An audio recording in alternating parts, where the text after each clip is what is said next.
kids. That's the reality that we're in right now. That is what this shutdown is about. But I want to, after we talk about healthcare, I want to get into another issue. I want to start later on with Jeff Berkeley of Oregon. I think everybody knows this country is rapidly, frighteningly moving into an authoritarian society. I know you guys know this, a few hours ago, Trump announced that he wants to arrest the governor of Illinois and the mayor of Chicago. This is really insane stuff. All right, that's my take. Elizabeth, take it from there. What are you hearing? So look, let's stick with healthcare to start with, because that's the right place to be. When we talk about what the Republicans want to do, it's not just a little bit. It's about health insurance premiums, you bet, touching people all over this country. But it's also about pushing old people out of nursing homes. Right. It's about telling newborn babies and their mamas, you got no health care. Good luck to you. You got to figure out a way to manage this. It's about saying to people who have disabilities and they've got to rely on that home health aide, or they've got a motorized wheelchair. You know, those are paid for by the federal Medicaid program. And these guys want to come in with a chainsaw. And they just want to say, no. They want to cut that help to 10 million people is the best estimate. 10 million people who will still get sick. Right. Who still need care. Who's the grandmas with dementia who still need to be somewhere.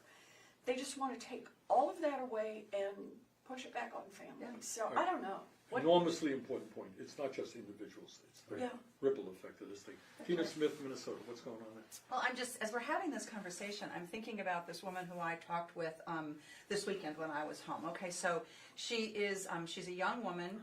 She got her health insurance through her family until she turned 26, thanks to the Affordable Care Act. And now she's a child care provider. She makes about $40,000 a year. She cannot afford this huge insurance premium increase that she is staring at. It's going to be hundreds of dollars a month, and she can't afford it. Okay, so she's young and she's, healthy for now, and so she's probably going to make the decision of not getting any health insurance at all. And so think about what that means. So first of all, for her, it means she's probably not going to be able to start a family like she wants to right away because she can't afford it. But if she's not buying health insurance, then if she gets really sick, she's going to the emergency room. And that's going to cost all of us, right?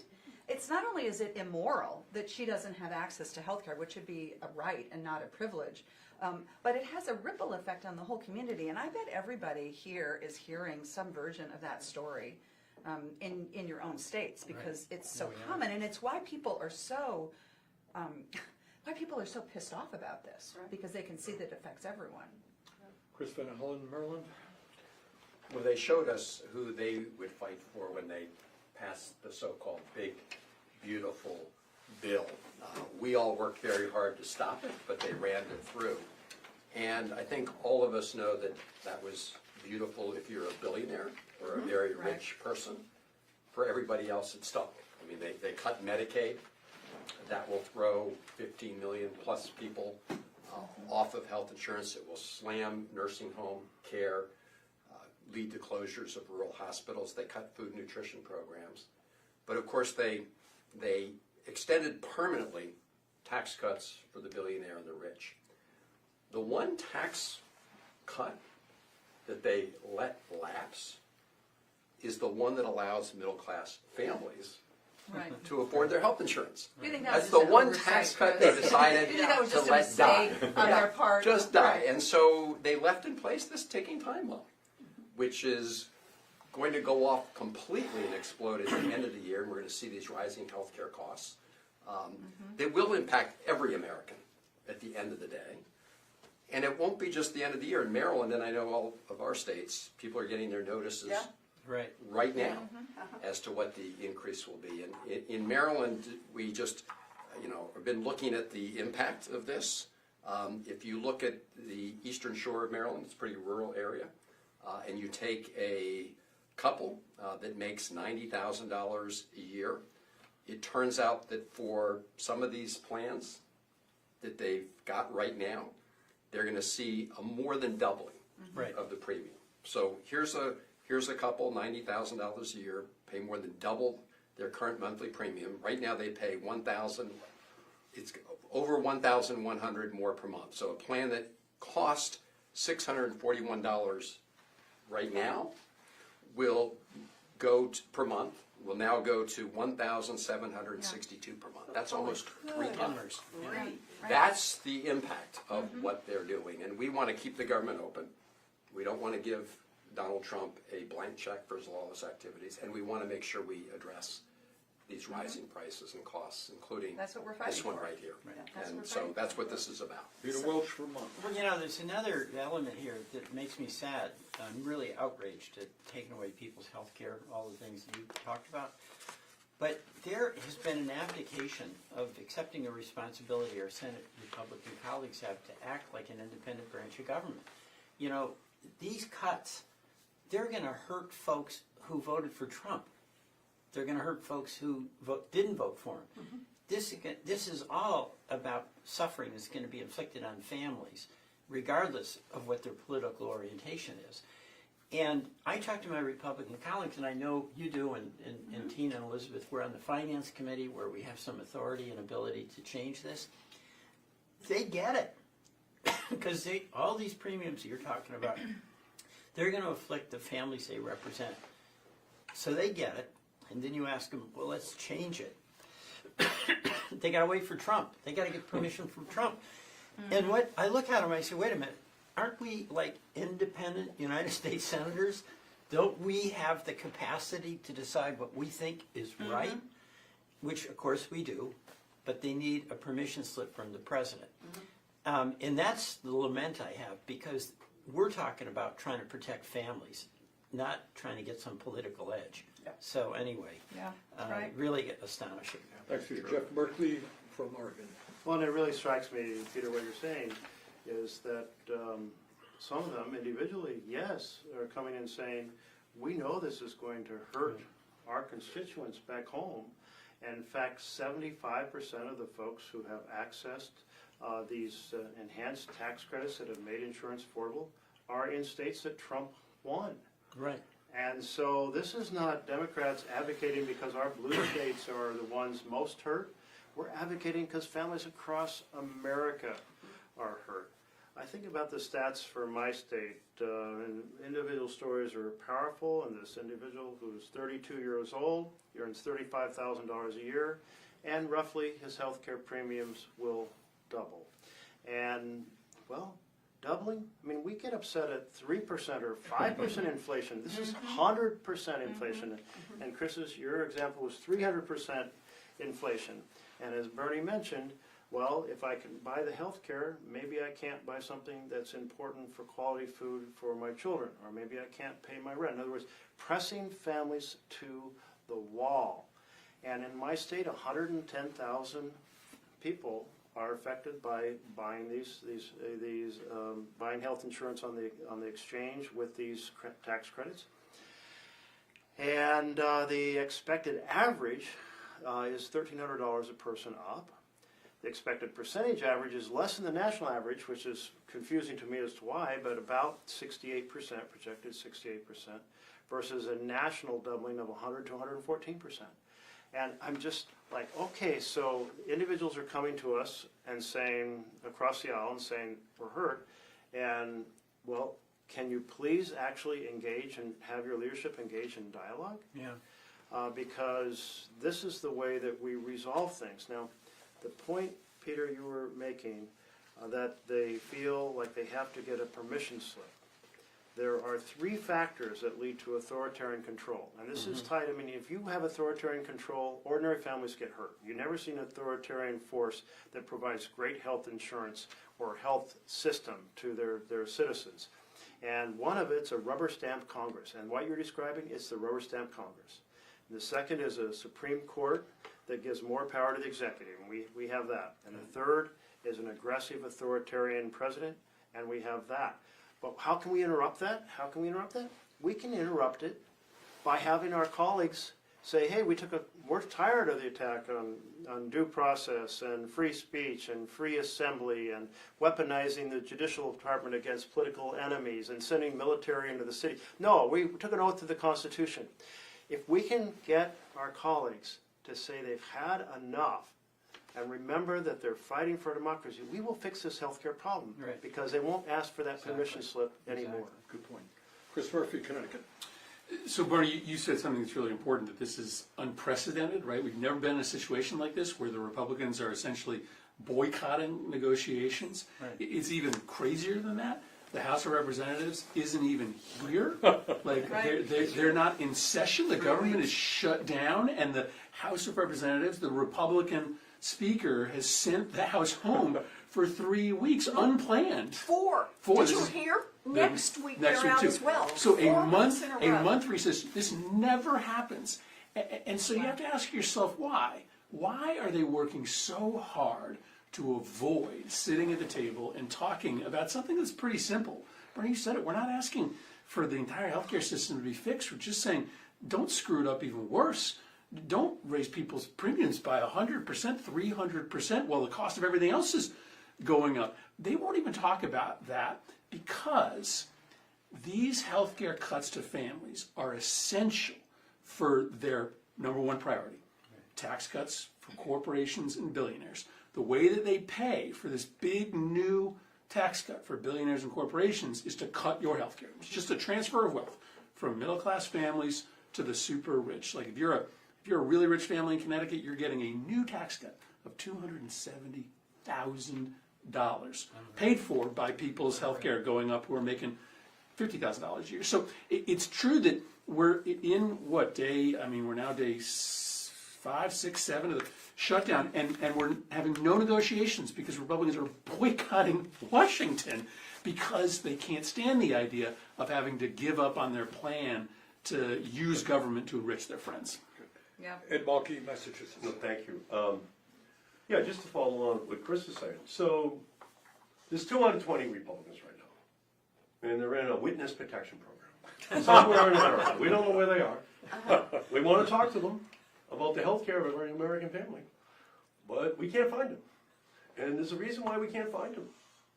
Because it's all that you really have to know is in Godfather Part 1. They've all been given an offer they can't refuse by Donald Trump. They voted for the bill to slash all these programs, slash Medicaid, slash the Affordable Care Act, NIH, all these programs. And they voted that way because they lose their seat. That's what happened to Senator Tillis in North Carolina. He just stood up. 48 hours later, he couldn't run for re-election. So it all comes from the Trump White House. They want these cuts for, as Chris said, the payoff for their billionaire buddies. These are tax cuts for them. All this health money, all the funding for every family. Ralph Waldo Emerson, the great Massachusetts poet, he once said that health is the first wealth. And it's being looted. It's being looted by Trump, being looted by the Republicans in the House and the Senate in order to pay for those tax breaks. Because they've always harbored an ancient animosity towards Social Security and Medicare and Medicaid and the Affordable Care Act. Because they all voted against them, the Republicans. They never wanted these programs in the first place. And so all we're saying is, come to the table. Let's talk. Yeah. We have a crisis coming up on November 1st. You got 2 weeks to show up here, please, so we can talk to you. Otherwise, we're going to be in a full-blown healthcare catastrophe crisis for the whole country. And right now, as Elizabeth just said, for 4 weeks they're going on vacation somewhere. We don't Paid know. vacation. Witness protection program. Bahamas or Huh? Bahamas maybe? or- Yeah, Bahamas. We don't know where they are, but we know where American families are. They're right at their kitchen table. Their electricity prices are going up. Their food prices are going up. Their health care premiums are going up, and the Republican Party cannot be found. And so that's why this is so important. What you're doing, Bernie, having this as a way in which we can put out an all-point bulletin for the American people to find these Republicans and demand that they come back to Washington to talk about the health care for their families. Thanks. And of course, if they come back, they'll have enough votes in the House to require the Trump administration to discharge the Epstein files. It's let's very take- clear they're much more interested in keeping them locked up than opening the federal Sublots. government. All Let's right, put I it want that to way. move on, but before we do, let me just summarize, pick up on something that Ed said. The system right now is in really bad shape. We don't have to explain to anybody in America that the current healthcare system is broken. I fear very much, as the ranking member of the Health Education Labor Committee, that literally, with all that we've talked about, this could take the system over the brink. Right. It could collapse. It could collapse. So what we're fighting for is for millions and millions of families. And by the way, let's make it clear, we are all progressive types.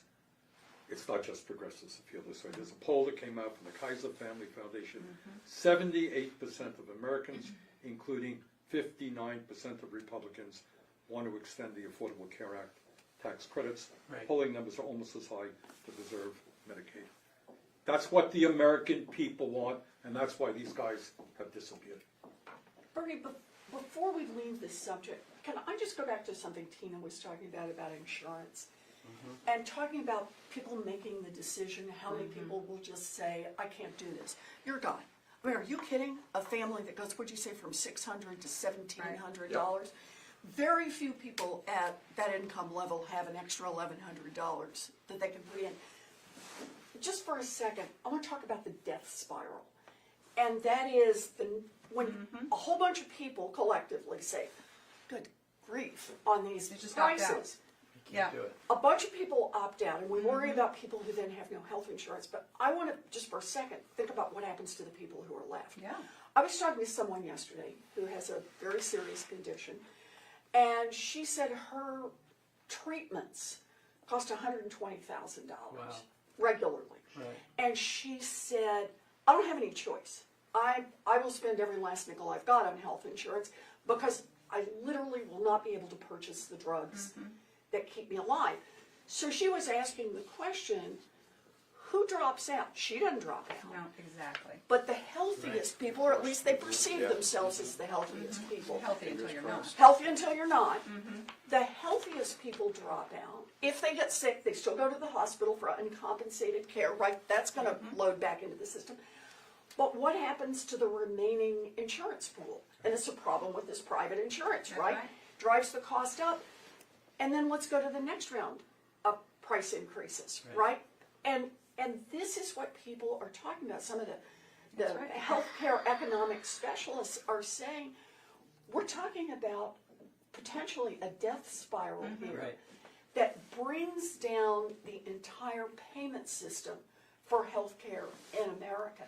And there are some of us who want to rewrite healthcare and how it's paid for in America, but this is not the way. This is not the by way having to an do it. emergency where you burn the That's whole right. damn thing down. Yeah. All right, I want to shift a moment to something that I know concerns everybody in this room, and I think the vast majority of Americans, whether you're conservative, Republicans, progressives, independents, whatever you are, we got a president who does not believe in the Constitution of the United States, does not believe in the rule of law. Right. He's attacking virtually every institution in American society which maintains a democratic form of society, whether it is the media, suing the media, his friends are taking over the media, whether it is the court system, whether it's the universities, whether it's law systems. As I mentioned a moment ago, I mean, he today announced, insanely, he wants to arrest the governor of Illinois and the mayor of the city of Chicago. He is targeting one of our own colleagues, Senator Schiff from California, Letitia James, the Attorney General of New York. Now Senator Blumenthal. I didn't hear that. Yeah. Senator Blumenthal. Yeah. He's saying Senator Blumenthal should be investigated. So it just continues. I mean, Right. you're really, this is really scary stuff. Yesterday at the Democratic Caucus, Jeff Merkley talked a little bit about what was going on in Portland, Oregon. Jeff, if you could just tell us what's going on there. Sure, you bet. Let me turn the clock back to the year 2020, 5 years ago, in which Trump sent federal agents into Portland, and people were outraged that they were there, and it resulted in conflict that created a cycle of street demonstrations and for months. Well, Portland recovered from that, And Portland's been a very peaceful place. It's cut its murder rate in half, the best of the 65 largest cities in America. It cut a 20% cut in its violent crime year over year. Well, that's progress. The downtown's starting to come back to life. But Trump remembers that he helped trigger violence in Portland, and he wants to do it again. So he proceeded to say, well, there's a war zone in Portland, so I need to federalize the Oregon National Guard.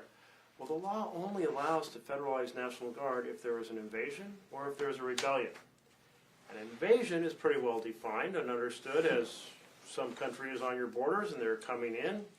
A rebellion is considered to be, by the conversations that were held at the time the law was created, to be a sizable group, well organized, well weaponized, that's trying to overthrow the government. So nothing like this exists in Portland. Have there been some scuffles and demonstrations over the months? Yes, but nothing out of the ordinary that the local police doesn't handle.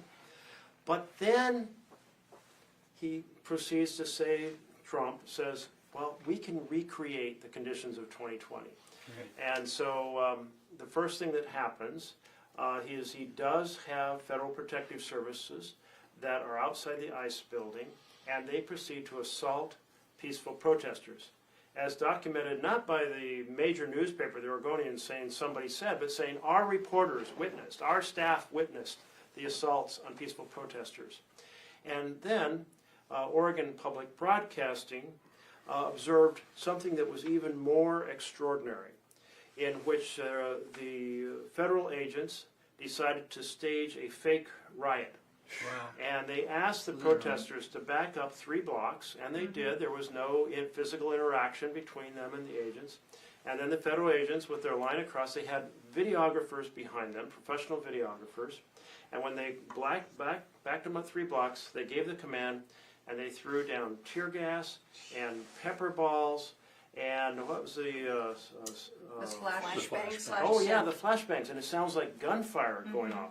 And so you see the smoke and you hear what sounds like gunfire, Looks and, like and chaos. people are quickly, and so they filmed that trying to say, oh look, there's a riot.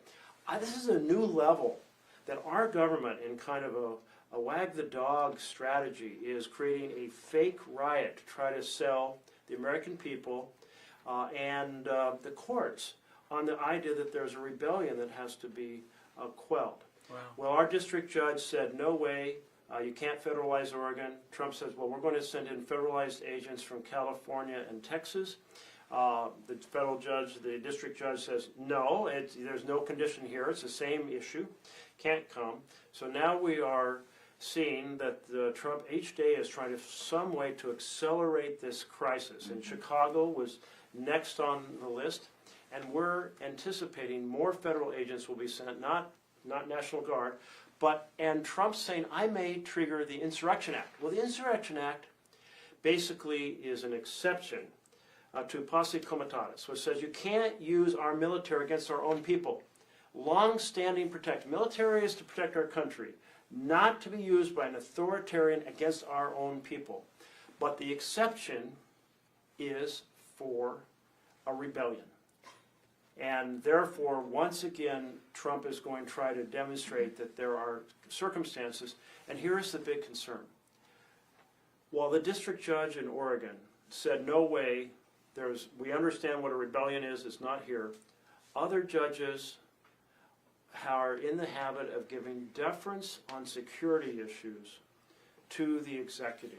And well, you got the commander-in-chief, if the commander-in-chief says there's an invasion, maybe we should defer to that.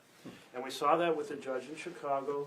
We're concerned about this. We'll get to the Supreme Court, and the Supreme Court will say, yes, it's okay as long as the president says there's a rebellion or an invasion. And you hear the president using those words. He talked about invasion from within, setting the stage again for the... This is a red line because, yes, we've seen the attack on due process, freedom of speech, freedom of the press, our academic universities, our networks being attacked for what they put on the air. We've seen the retaliation coming out of the Department of Justice. But the idea of troops being sent in against American citizens peacefully protesting, this could secure the type of authoritarian state Trump wants to create far into the future, and it's why we have to do everything we can to resist it. Jeff, thanks. Chris, I know you were on the floor yesterday talking about these issues. Yeah, one of the things I worry is that, we only deal with the outrage of the day. And every day, especially in the last month, there's been a new outrage, a new assault on free speech, a new assault on the rule of law, on citizens' right to protest. But when you put it all together, right, this is where it looks like we are watching our democracy die, right? Because what he's doing is just raising the price for people to speak out against him. Right. If you speak out against him on TV, you'll get your show canceled. If you speak out against him in Congress, you're going to go to jail. If you speak out against him on a city street, well, the military is going to show up with tear gas and with helicopters. And we're naive to think that that doesn't have an impact, that people don't start to say, you know what, I'm just going to stay inside. I'm not going to come out and protest. I'm not going to volunteer for an opposition candidate. This is actually how democracies disappear. And so when I think about what we're fighting for right now as we're talking about this next budget, yeah, we're fighting about people's health care. We're trying to make sure that folks don't go bankrupt this fall. But we're also asking for something even simpler, that the president just obey the law, right? That we write a budget in which the president actually has to obey, implement the budget, and not use the money we give him to suppress people's speech. So this moment feels kind of overwhelming sometimes because you've got these prices going up on people, you've got the suppression of democracy. But when you really think about it, what we're asking for, boy, it's not the moon.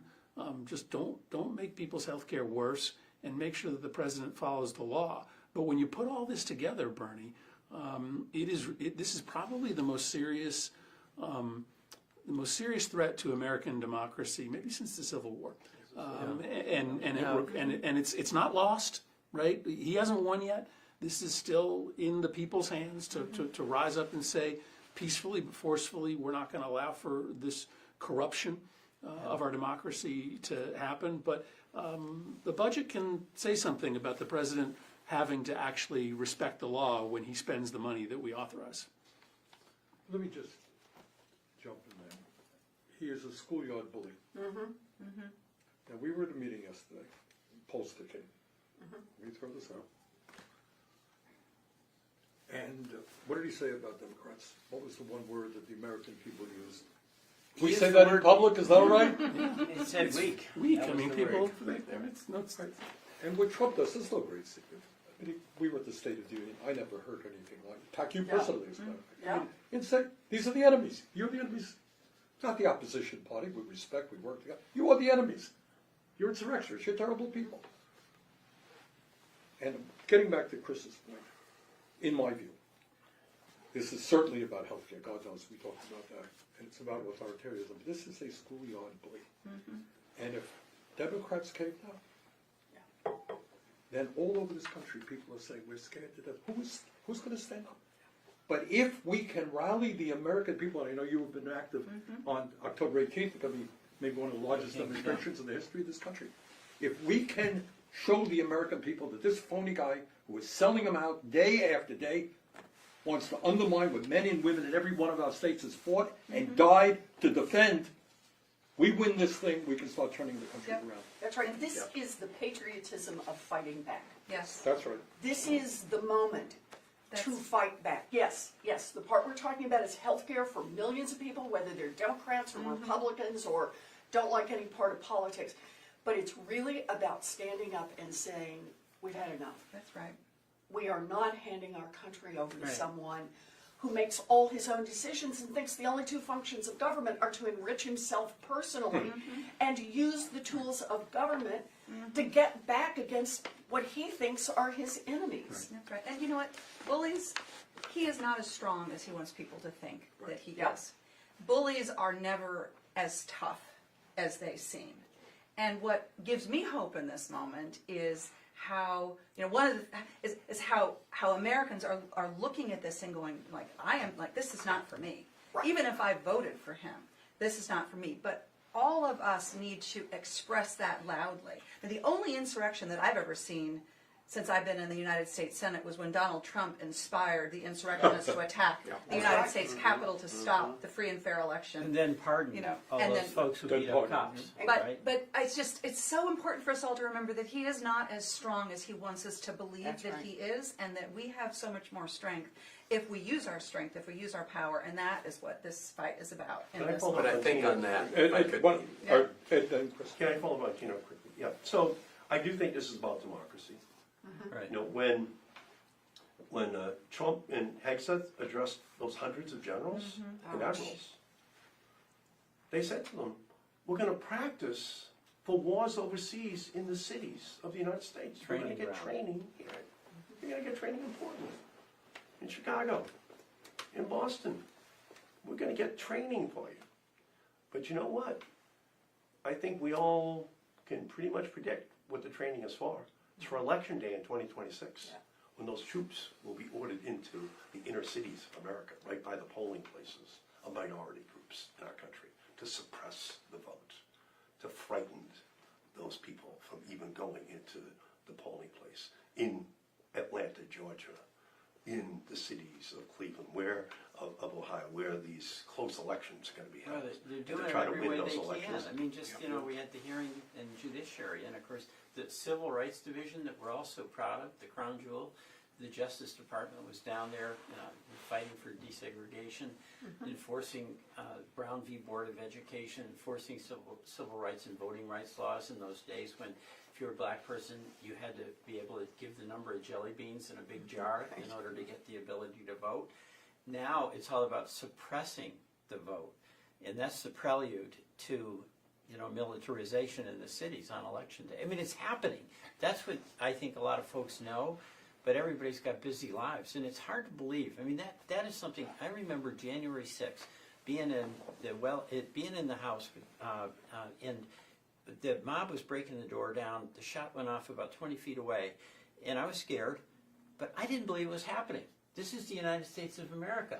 We have free and fair elections, and we accept the outcome of election. If we lose, we fight another day. Chris, yeah, I want to say that we're not on a path to authoritarianism.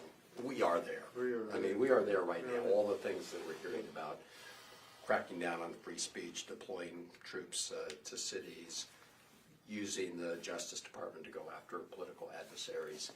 I do want to go back to this point on bullies, because we do need to stand up to bullies. We need to do it individually and collectively.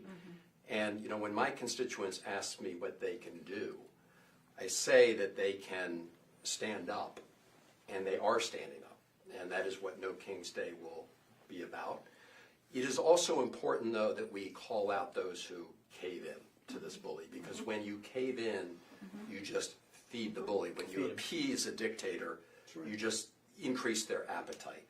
And especially these organizations that have the resources to fight, like law firms or universities, Right. when they cave in, they send a terrible message to everybody else. So I think, Oh, you mean like the whole Republican Party? well, yes, In Congress? they have totally, No, they've well, no, but they've they've contracted out their constitutional duties to Donald Trump. We know that. They're Contracted rubber out stamp. body parts. Rubber stamps. But I think everybody in America has a role to play right now. Individuals can stand up. One of the reasons that you saw, the Trump back down and ABC back down on the Jimmy Kimmel case was because people started canceling their that's right. subscriptions to Disney Plus. Sinclair is in the state of Maryland. So even after they started airing Jimmy Kimmel in some places around the country, they were keeping him off the air until people protested, and Sinclair then reversed itself. But my point is that the natural inclination of a lot of these sort of financial interests is to go along, to appease the dictator, because they think at the end of the day, if they appease the dictator, that he won't come after them.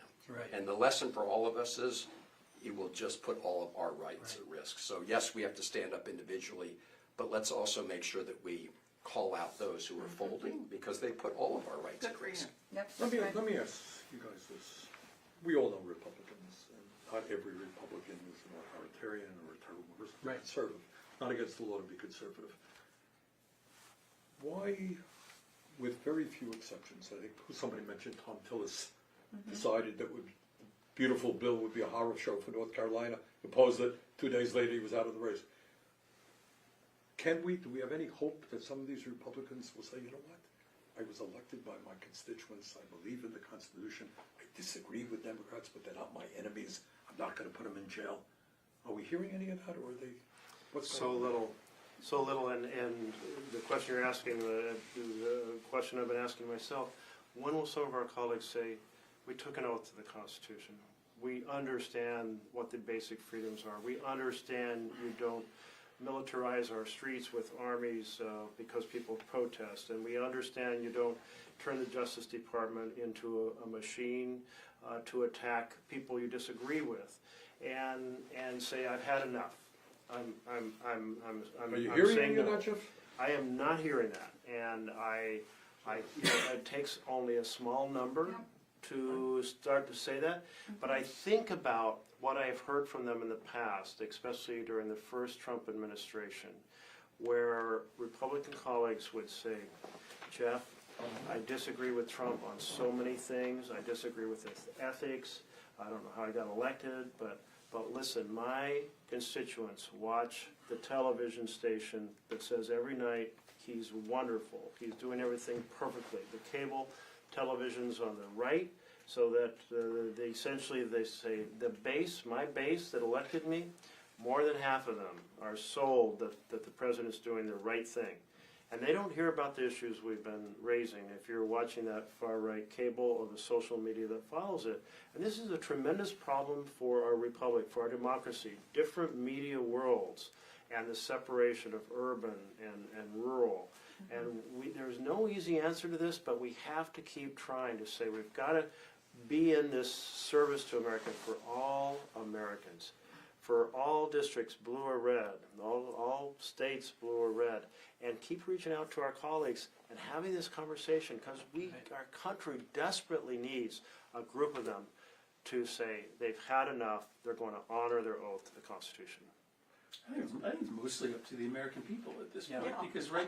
because right now they fear Trump, but you got to put them in a position where they have to make a decision between Donald Trump and their voters. Yeah. Right. And Right. if their voters That's exactly and if their voters say to him, "Listen, I've had enough of what's going on in Chicago. Right. I don't accept authoritarianism. They're gonna lose their health care. I'm going to lose my health care. Yeah. No, I'm not interested in you coming back again." Well, then you put them in a tough position, and I think I agree that's with that. starting to happen. But the size of the protests on, October 18th, and the ones that will come the week after that, that will matter, because Republicans are not destined to care only about Donald Trump's thoughts on them if their voters start to say, That's we're right. watching. Well, we see Right. Mabiola, the congresswoman That's right. from Georgia, Green. Yeah, Margaret Taylor Greene. Not exactly an ally of ours, right? You wouldn't Not see her usually. sitting around this Uh-huh. circle I necessarily, don't but think so, but she was. she was, that's Did you, right. did you invite her? I forgot to maybe next. She's not in town. Yeah. They're all off on That's right. Well, here's vacation. what she says. Yeah. Yeah, I that's have right. 2 adult kids. Yep. Their premiums are going up 100%. They can't afford it. People in Georgia can't afford it. This is crap. Well, and today in Chicago, a masked ICE agent standing on a roof shot a rubber bullet at the head of a person of faith, a minister, a pastor, who was praying. Oh, God. Really? And this and There's video. Oh, it's unbelievable, and I don't care what party you're in, I don't care what your political views are. As an American, you look at that and you go, that is so wrong. And Right. I believe that people are going to rise up against that. That's, as Chris says, it's going to come down to the people. Maybe because I'm an organizer at heart and I believe that the power comes from the people and not from us, that is going to be what saves us. Yeah, Not yes. us, but what saves our country. Congress is a stimulus response institution, and there's nothing more stimulating than millions of people showing up on October 18th. And by the way, it might even be a good thing to have them all home on Main Street, which is turning into Payne Street, for Right. all of those voters back home. Because it's not the fear of God that moves Republicans in Congress, it's the fear of voters. Right. And the more that we fight on health care, the more that we fight on this issue that is on every single kitchen table all across the country. And again, we don't even raise Medicaid here, but they're cutting that by $1 trillion. It's 2/3 of all people in nursing homes, grandma and grandpa. Right. They're on Medicaid. Half of them have Alzheimer's. Nursing homes. They'd go home. They'd have to go home. They'd have to be living with the family because it's Medicaid that pays for it. I had a mother who's 78 tell me about her 50-year-old disabled son who's living with her. And it's on Medicaid. And she's just desperately worried about what can happen. So I think that these stories back home might actually start to get into this Republican senator or house member. That's our hope. But that's why we have to fight here. We have to keep raising this issue. We have to keep this message high that the health care of every family is at And risk. one thing this has done is given America a chance to focus on a single issue. Because when Trump came into office, from day one when he did, 50 edicts, if you will, Right. every single day, new issues and hugely different, and well, let's have a conversation about that terrible thing that happened yesterday. Well, there's 3 new issues.